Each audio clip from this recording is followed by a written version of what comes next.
5 poin ya. Nah, ini poin yang pertama tentang hukum tentang harta sesama. Sebenarnya dimulai dari pasal 21, tapi kali ini kita langsung saja membahasnya dari pasal 22. Next, ada beberapa hal semua yang menarik ya. Jadi tidak dijelaskan ayat per ayat kan, nanti itu bakal lama sekali, mungkin hanya beberapa ayat saja yang cukup menarik untuk bisa kita bahas. Nah, pertama adalah ayat pertama ini cukup menarik, yaitu apabila seorang mencuri seekor lembu, ya, dia harus mengganti lembu itu 5 ekor. Dia mencuri satu ekor lembu, harus diganti 5 ekor, itu hukumannya kalau dia kedapatan. Kalau seseorang mencuri seekor domba, dia ganti dengan 4 ekor domba. Jadi hukuman dari mencuri itu penggantian 4 kali atau 5 kali lipat. Nah, dalam kasus ini, inilah yang menjadi dasar next atas pertobatannya Zakheus. Kalau kita baca dalam Lukas 19, khususnya ayat 8, Zakheus berkata, Tuhan, waktu Zakheus ditemui oleh Tuhan Yesus, ya kan, Tuhan Yesus makan bersama Zakheus. Zakheus berkata, Tuhan, setengah dari milikku akan berikan kepada orang miskin, dan sekiranya ada sesuatu yang kuperas dari seseorang akan kukembalikan 4 kali lipat. Dan ini juga dikutip oleh Santo Yohanes Chrysostom. Nah, kalau kita tidak pernah membaca atau tidak pernah mengerti Keluaran 22 ayat 1, dan kita hanya membaca Injil begitu ya, khususnya Lukas 19 pertobatannya Zakheus, bisa jadi kita nggak akan ngerti kenapa kok Zakheus berkata mengembalikan yang dia peras itu 4 kali lipat. Ya kan, sesuatu yang kuperas dari seseorang akan kukembalikan 4 kali lipat. Nah, kuperas, yang dia peras artinya kan dia mencuri secara paksa atau merampok secara terang-terangan, itu kan pemerasan ya, pencurian secara paksa. Nah, kukembalikan 4 kali lipat. Nah, kenapa? Gitu ya. Jadi perkataan Zakheus yang mengembalikan 4 kali lipat itu bukan pernyataan yang menggebu-gebu, bukan bentuk pertobatan yang membabi buta, gitu, ngerti nggak? Bukan sekedar wah saya ketemu sama Tuhan Yesus, merasakan kasihnya gitu ya. Zakheus bertobat, wah kan saking senang bertobat dia mengatakan aku kembalikan 4 kali lipat gitu ya. Itu bentuk membabi buta, bentuk apa? Menggebu-gebu dari Zakheus, enggak. Itu bukan, Zakheus tidak sedang mengalami pertobatan yang demikian. Tapi Zakheus pertobatannya apa? Dia ketika dia bertobat, dia sadar gitu ya, atas kesalahannya, bahwa dia memeras orang, kan dia kan pemungut cukai gitu ya. Dia orang Yahudi. Dia memeras sama orang Yahudi. Dia mencuri harta sama orang Yahudi secara paksa. Ketika dia bertobat, maka dia ingat lagi balasan atau hukuman atas orang yang mencuri apa? Mengembalikan 4 kali lipat atau 5 kali lipat. Maka itulah yang Zakheus katakan, dari yang kuperas akan kukembalikan 4 kali lipat. Artinya apa? Zakheus mengalami pertobatan yang penuh dengan pengertian. Itu pertobatan Zakheus itu kembali kepada hukum yang benar, kembali kepada hukum Allah, dan saat itu berlaku hukum Taurat bagi orang Yahudi. Gitu. Jadi pertobatan Zakheus yang mengembalikan 4 kali lipat, kembali lagi bukan pertobatan yang membabi buta, bukan pertobatan yang terlalu menggebu-gebu, gitu, tapi kembali lagi pertobatan kepada ajaran yang benar saat itu, yaitu hukum Taurat. Jadi pertobatan yang begitu mengakar, pertobatan yang penuh dengan pengertian, penuh dengan pengetahuan. Itulah Zakheus. Nah, begitu kira-kira ya. Itu mengenai 4 kali lipat. Dan di sini Santo Yohanes Chrysostom mengatakan, kalau di hukum Taurat saja harus mengembalikan 4 kali lipat, maka pasti lebih banyak lagi yang harus dikembalikan kalau orang itu berada di bawah hukum kasih karunia. Nanti kita akan bahas sedikit mengenai. Next. Nah, terus yang kedua, tadi sempat disinggung oleh Leo ya. Ini tentang membela diri. Jadi coba kita baca. Kalau kita kedapatan seorang pencuri, gitu ya, kita kedapatan dia nih.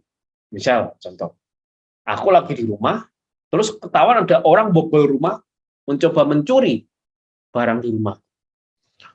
Aku hajar orang, gitu ya. Pas aku hajar, wah ternyata meninggal lah dia. Nah, ayat 2 mengatakan bahwa si pemukul itu tidak berhutang darah. Aku nggak salah, karena telah membunuh si pencuri ini yang kedapatan. Tapi menariknya di ayat ketiga dikatakan, kalau pembunuhan itu terjadi setelah matahari terbit, maka ia berhutang darah. Jadi kalau siang-siang, gitu ya, si pencuri itu datang ke rumah, bobol rumah, terus saya hajar sampai meninggal, sampai mati, dan itu kondisinya siang, saya salah. Aku akan dihukum, akan divonis sebagai seorang pembunuh. Nah, itu ya.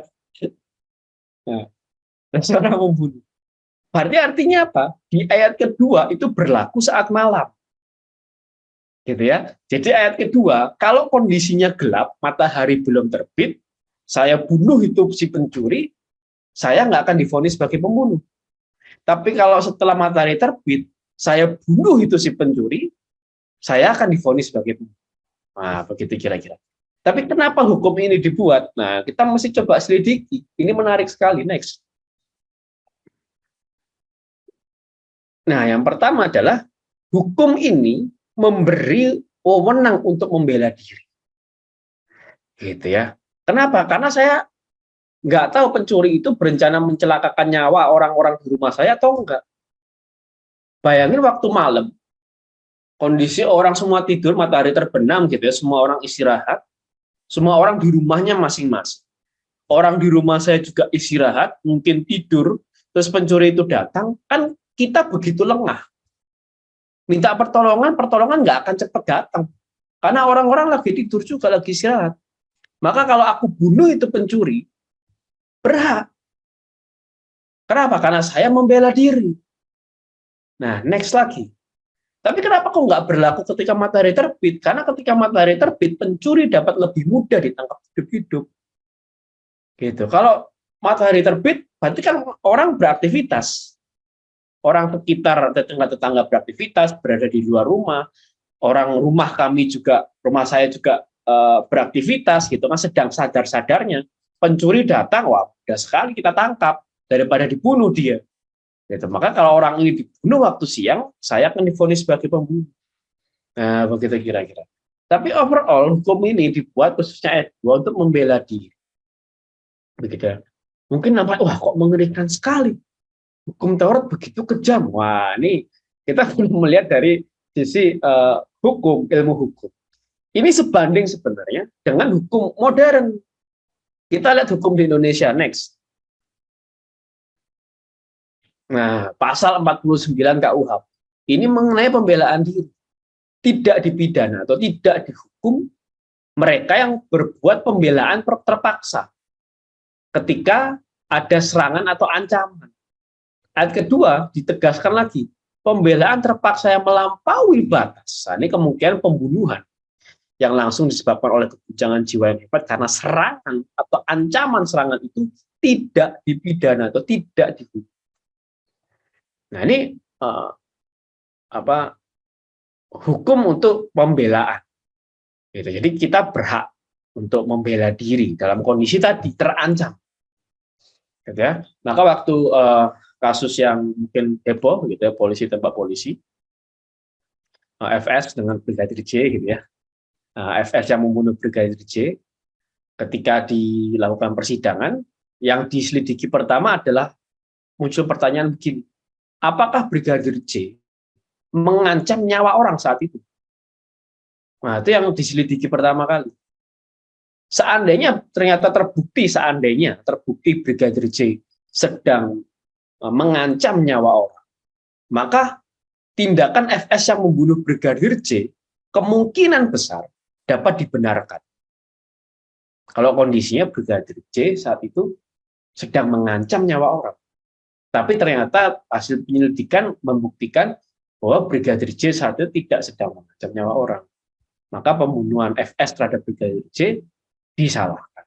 Nah, itu kira-kira ya. Ini ada dalam hukum modern. Jadi menarik sekali ketika kita membandingkan hukum Taurat dengan hukum modern. Itu sangat menarik sekali. Gitu. Itu kira-kira begitu. Next, itu tentang membela diri. Nah, yang kedua tentang kemudian yang ini ada dipersalahkan oleh Allah. Ini sebenarnya menarik sekali ya. Jadi ketika seseorang itu ini ya menitipkan kepada temannya uang atau barang, kemudian uang atau barang itu dicuri, ya, maka terus pencuri itu nggak kedapatan, maka tuan rumah harus pergi menghadap Allah. Dan yang menariknya adalah ini. Maka perkara kedua orang itu di ayat 9 ya. Ini bisa anotit. Coba.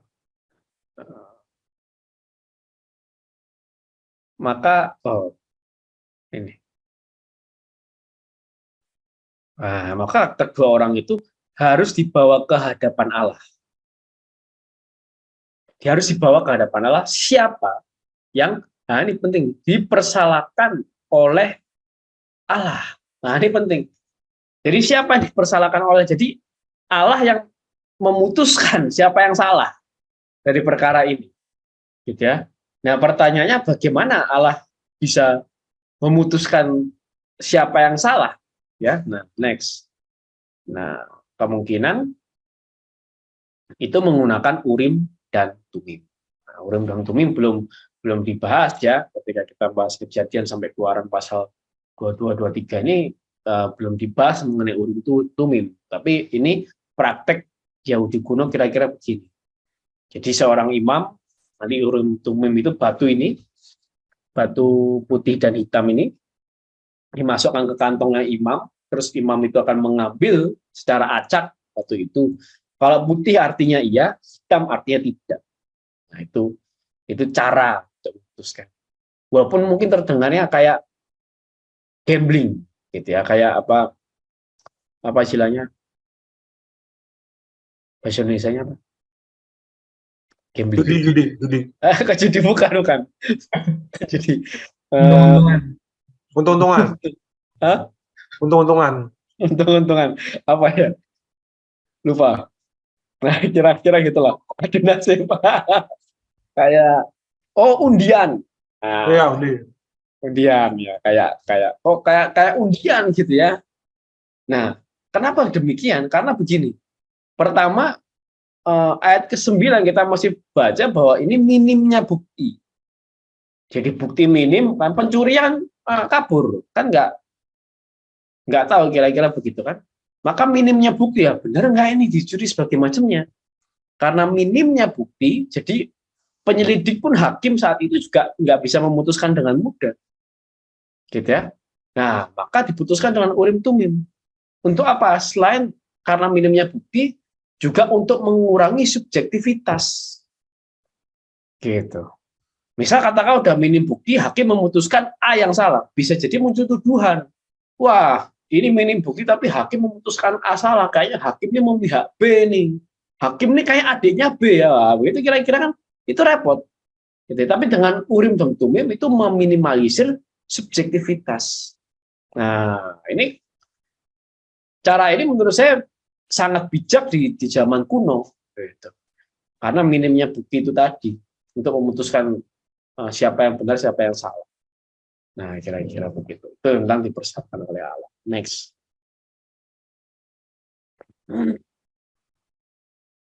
Nah, maka di sini kita bisa dapat 3 poin. Yang pertama, Sakyus yang mengembalikan hasil pemerasan 4 kali lipat sesuai dengan hukum Taurat. Jadi pertobatannya pertobatan yang penuh dengan pengertian. Yang kedua, seperti hukum modern, hukum Taurat juga memuat pembelaan diri dalam kondisi tertentu.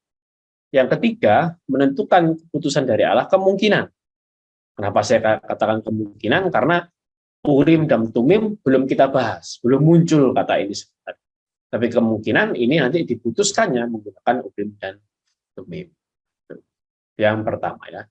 Next, kita masuk yang kedua. Ini ada hukum sosial. Nah, next. Nah, pertama ganti rugi mas kawin. Ya. Nah, ini menarik ini. Apabila seorang membujuk seorang anak perawan, jadi ada seorang laki-laki membujuk anak perawan gitu ya, speak ini ke anak perawan gitu kira-kira. yang belum bertunangan, belum bersuami, dan tidur dengan dia, maka haruslah ia mengambilnya menjadi istrinya dengan membayar mas kawin. Akhirnya karena digoda-goda, di speak-speak lah si perawan ini akhirnya tidur dengan laki-laki itu. Nah, maka dia si laki-laki ini harus mengambil si perempuan tadi, si perawan tadi menjadi istrinya dan membayar mas kawin kepada ayah. Tapi gimana kalau kasusnya ayah perempuan ini menolak? Nah, dibahas di ayat 17, maka laki-laki itu harus tetap membayar perak itu sepenuhnya, sebanyak mas kawin anak perawan. Kalau kita baca ini kok sepertinya kayak jual beli, begitu ya. Wah, kamu bayarlah mas kawin. Nah, kamu udah beli anak, kan? Kamu bayarlah mas kawin, gitu ya. Kira-kira.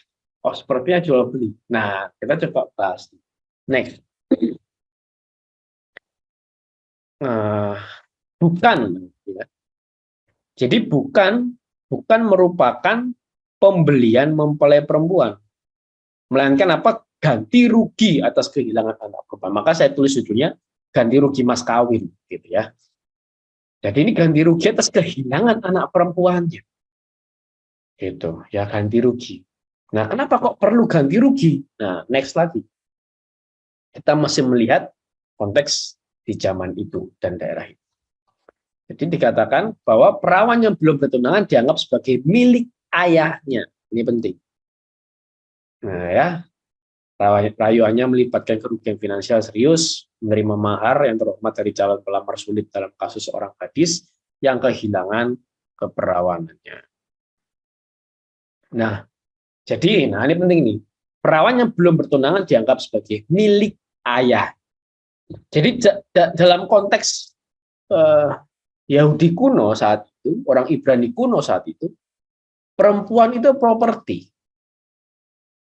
gitu ya. Memang sangat tidak sesuai dengan konteks zaman sekarang. Ya. Tapi nggak bisa dipungkiri kita masih lihat dalam konteks zaman. Di saat itu perempuan itu properti. Jadi istri itu propertinya suami. Seorang anak perawan itu propertinya bapaknya. Itu seorang anak perawan yang belum menikah itu milik ayahnya, milik bapaknya. Nah, seorang istri itu milik suaminya. Maka waktu itu membahas tentang 10 perintah Allah, disampaikan, kan ada perintah jangan berzina. Nah, yang bisa divonis orang itu berzina itu tidak, hanya perempuan.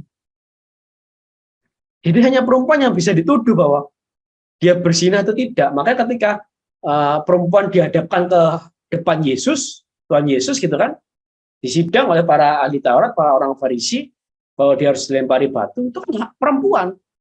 Laki-lakinya nggak ikut dibawa. Karena memang konteks zaman itu perempuan adalah properti.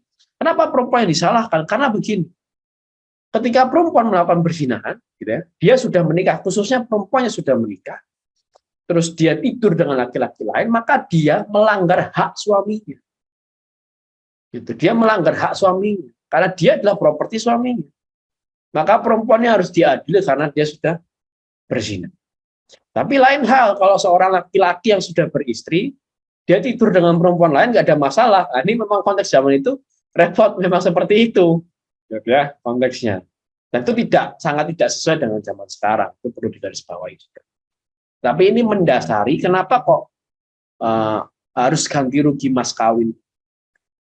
Dan ternyata ini juga sama seperti dalam hukum Assyria. Jadi artinya memang hukum-hukum setempat zaman itu, zaman kuno di daerah Mesopotamia, itu kira-kira memiliki hukum-hukum yang sama. Kira-kira begitu. Next.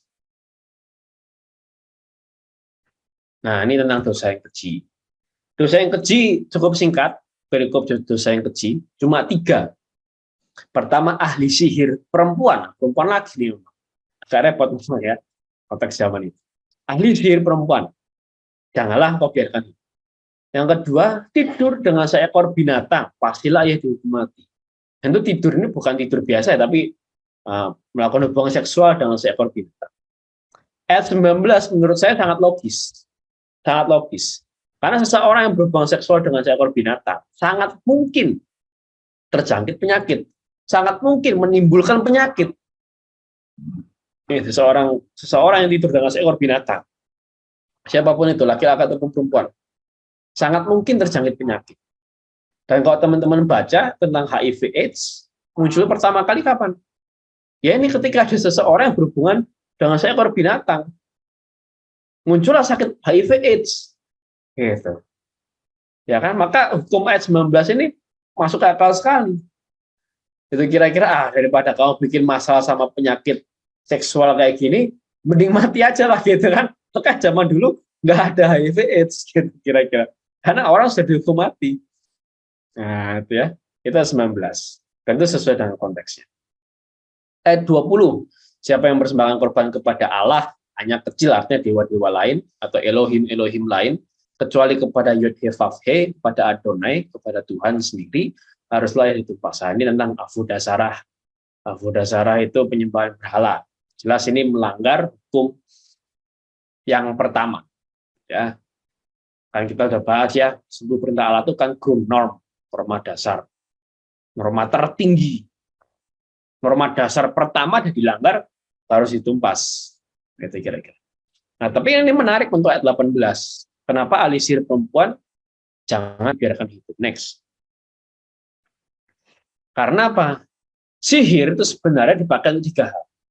Menembus rahasia masa depan atau ramalan, ya. Mendatangkan malapetaka atau santet, gitu istilahnya, dan membawa berkat pada teman atau pesugihan. Nah, itu kira-kira. Jadi sihir itu pakai 3 hal. Ramalan, santet, pesugihan. Dan itu kira-kira sampai zaman sekarang ya masih sama. Itu masih ketiga hal ini. Nah, ternyata apa? Bukan cuma hukum Israel saja yang melarang sihir. Hukum Hammurabi, hukum Assyria itu juga melarang sihir. Karena apa? Nah, ini berbahaya bagi sesama manusia. Khususnya dalam hal malapetaka. Nah, ini yang perlu dilihat juga, gitu kan? Ketika mencelakakan orang lain, maka dia sudah dituduh sebagai pembunuh. Gitu. Tapi karena sihir susah dibuktikan, nah gitu kira-kira. Terus yang kedua, kenapa kok perempuan? Itu ahli sihir perempuan, gitu. Cukup jelas dituliskan di sini ahli sihir perempuan. Karena apa? Karena begini. Dalam gini ya, bahkan nggak usah zaman kuno lah. Dari zaman kuno sampai sekarang, gitu ya. Semua kita lihat semua agama Semitik. Kita lihat 3 agama Abramaik, 3 agama Semitik. Yahudi, Kekristenan, sama Islam. Kita lihat aja 3 agama Semitik. Yahudi yang namanya imam itu pasti laki-laki. Imam itu pasti laki-laki. Dan imam besar itu pasti laki-laki. Dan hanya imam yang memimpin peribadatan. Begitu. Nah, kalau nabi bisa perempuan, ya kan? Ada nabiah, begitu ya. Misal Elizabeth itu termasuk nabiah, ya. Ada nabiah, bisa perempuan. Tapi nabi tidak memimpin peribadatan, tidak memimpin ritual keagamaan, enggak. Hanya imam dan imam agung lah yang melakukan ritual keagamaan. Jadi pasti laki-laki. Kedua, kekristenan. Dan saya bicara kekristenan artinya yang Kristen mayoritas, Katolik dan gereja Ortodoks. Ya, gereja Katolik dan gereja Ortodoks. Yang dapat memimpin perayaan Ekaristi, yang dapat memimpin misa itu hanya pastor, hanya presbiter. Dan pastor, presbiter itu pasti laki-laki. Jadi hanya laki-laki yang dapat memimpin ritual keagamaan dalam kekristenan. Kembali lagi ke kekristenan mayoritas maksud saya ya. Katolik ataupun gereja Ortodoks. Hanya laki-laki. Nggak bisa perempuan. Sama kan dengan Yahudi. Begitu juga Islam. Gitu. Ketika memimpin sholat, gitu ya. Kalau di sana ada laki-laki dewasa, pasti laki-laki dewasa akan disuruh memimpin sholat. Laki-laki itu pasti disuruh memimpin sholat. Kalau semuanya perempuan, nah baru perempuan itu bisa menjadi imam sholat. Tapi kalau ada laki-lakinya, laki-laki itulah yang disuruh untuk menjadi imam sholat. Sama. Gitu ya. Dan konteks zaman dulu pun juga sama. Hanya laki-laki yang dapat memimpin ritual keagamaan. Maka ketika ada seorang perempuan yang melakukan ritual-ritual tertentu, itu wajib dicurigai. Dan sihir itu kan pasti ada ritual. Gitu. Maka seorang perempuan yang melakukan ritual keagamaan tertentu itu wajib dicurigai, jangan ini sihir. Nah, itu makanya di sini ditulis ahli sihir perempuan sesuai dengan konteksnya. Nah, itu saya kira itu. Next, kita lanjut lagi. Ada beberapa hal lagi. Nah, ya, karena bunga pinjamannya masih melekat sampai ke zaman sekarang. Jika engkau meminjamkan uang kepada salah seorang umatku, apalagi orang miskin, jangan kamu bebankan bunga uang kepadanya. Jangan bebankan riba padanya. Kalau kita membaca tafsiran-tafsiran, gitu ya, ada beberapa sebenarnya yang membahas mengenai. Coba next. Yang memang cenderung untuk menolak riba, menolak bunga. Ya, ini seperti Stefano Minocchio gitu ya, mengatakan riba itu tidak halal. Bahkan terhadap orang kaya, apalagi dalam orang miskin, gitu kira-kira.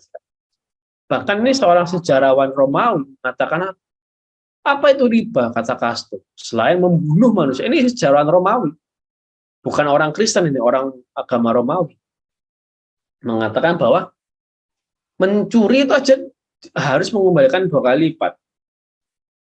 Kalau orang tenir, ya, orang yang memberikan bunga harus mengembalikan berapa? 4 kali lipat. Gitu. Ini orang Romawi. Dan orang Yahudi sendiri telah menolak riba dalam penggunaan apa? Next lagi. Tapi sebenarnya bagaimana?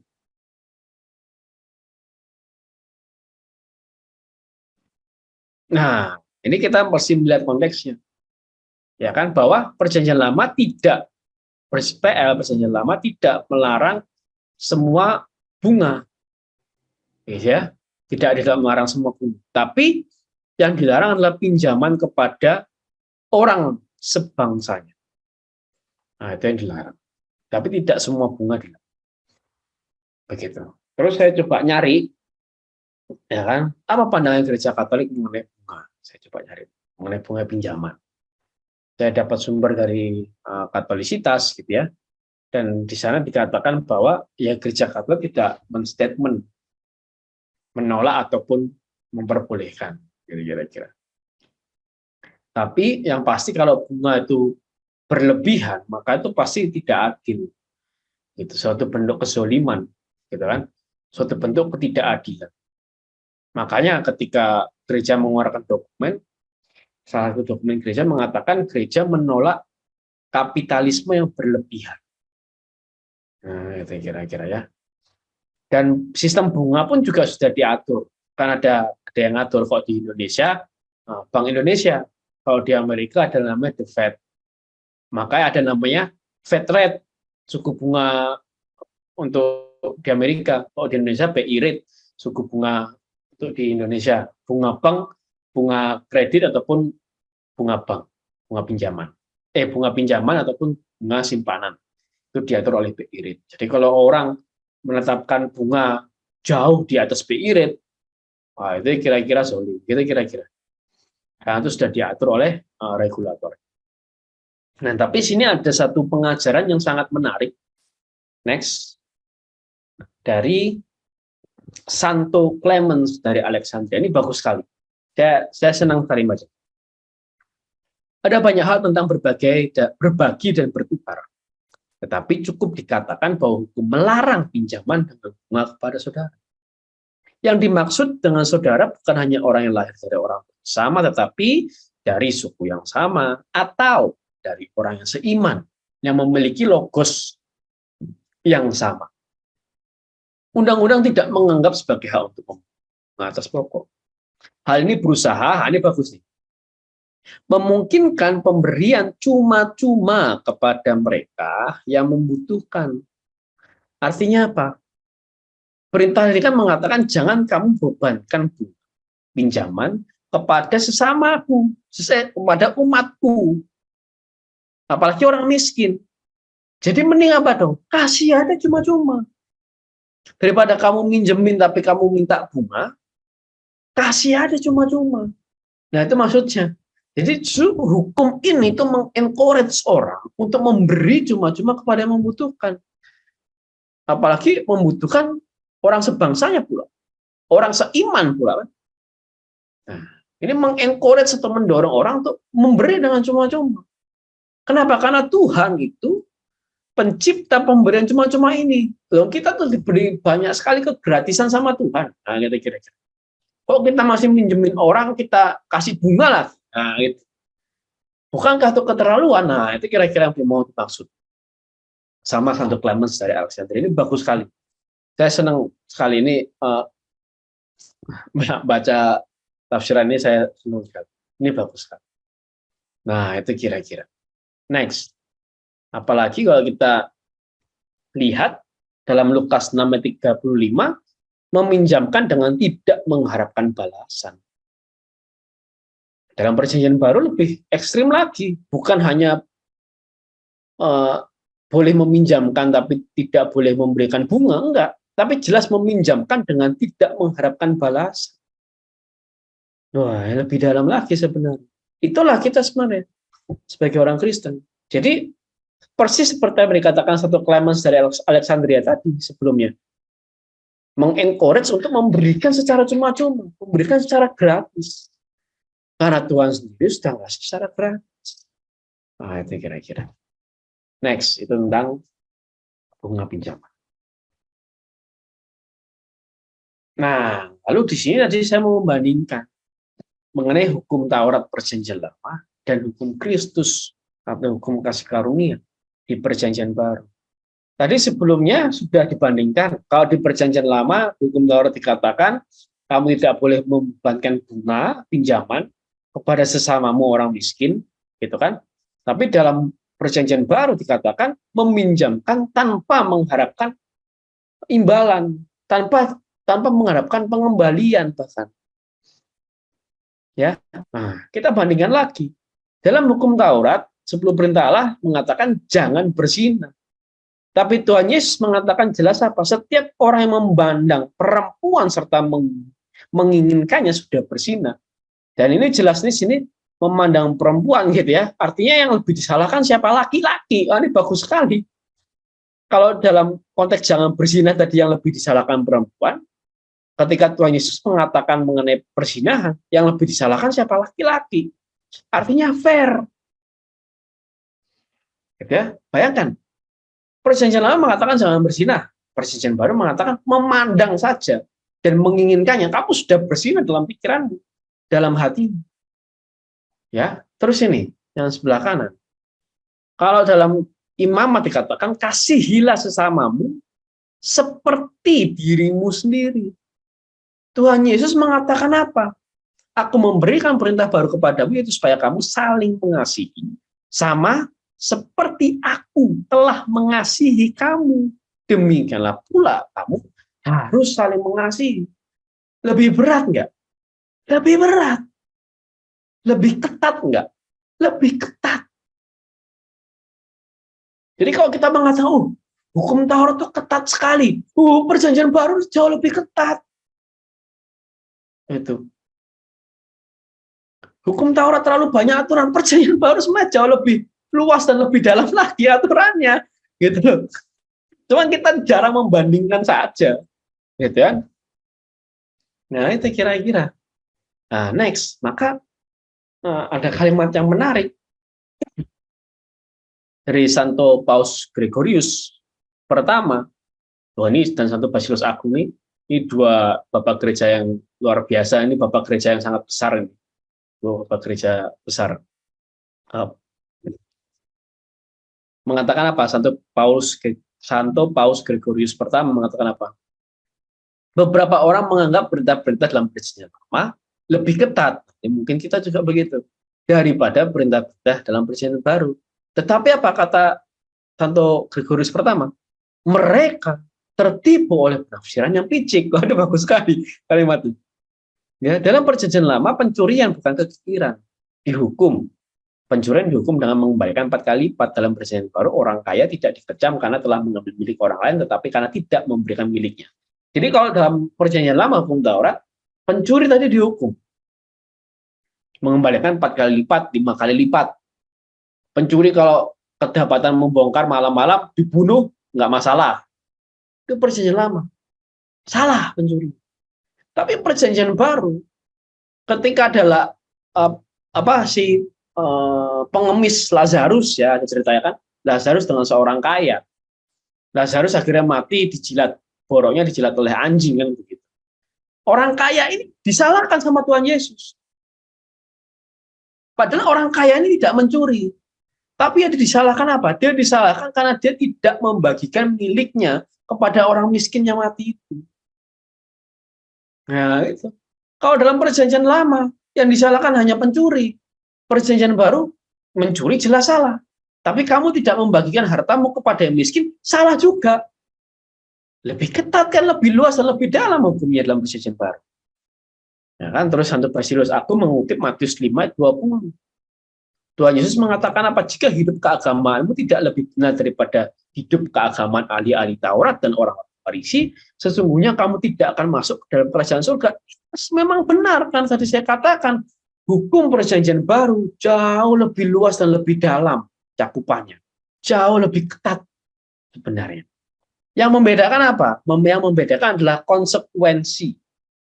Kalau dalam perjanjian lama, ya kan, orang tuh dihukum itu langsung. Nah, itu, jadi pencuri. Wah, kedapatan dia mencuri. Disidang, ditetapkan dia sebagai pencuri. Ya kan, dihukum harus mengembalikan. Langsung hukumannya. Saat itu juga ketika dia hidup. Orang kedapatan bersinah, disidang, terbukti dia bersinah, langsung dibunuh. Nah, itu kira-kira. Jadi hukumannya itu langsung. Itu perjanjian lama. Kalau perjanjian baru, hukumannya kapan? Nanti, ketika sudah mati. Nah, itu bedanya. Gitu ya. Tapi kalau bicara tentang ketat tidaknya, banyak tidaknya, lebih luas atau sempitnya, perjanjian baru lebih ketat, lebih banyak dan lebih luas daripada hukum perjanjian lama. Cuma itu perjanjian lama dihukum saat itu juga, waktu kita masih hidup, hasil persidangan memutuskan kita bersalah, kita dihukum. Sama kayak hukum modern gitu ya, hukum di Indonesia juga begitu sama. Perjanjian baru berbeda. Nanti dihukumnya kapan? Setelah meninggal, masuk neraka. Kan begitu. Kira-kira. Nah, itulah sebenarnya yang membedakan. Nah, semoga ini memberikan wawasan yang baru kepada teman-teman. Next. Maka dari sini kita dapat beberapa hal. Pertama, ganti rugi mas kawin itu ganti rugi atas kehilangan anak perempuan. Yang kedua, jauh lebih baik kita memberi secara cuma-cuma kepada yang membutuhkan daripada membebankan bunga. Yang ketiga, beberapa orang menganggap perintah-perintah dalam perjanjian lama lebih ketat daripada perintah-perintah dalam perjanjian baru. Mereka itu tertipu oleh penafsiran yang picik. Ini perkataan Santo Paus Gregorius yang pertama. Nah, itu dari saya, nanti terakhir saya akan sampaikan satu hal lagi. Tapi untuk setelah ini, silakan kepada Leo untuk menyampaikan beberapa hal.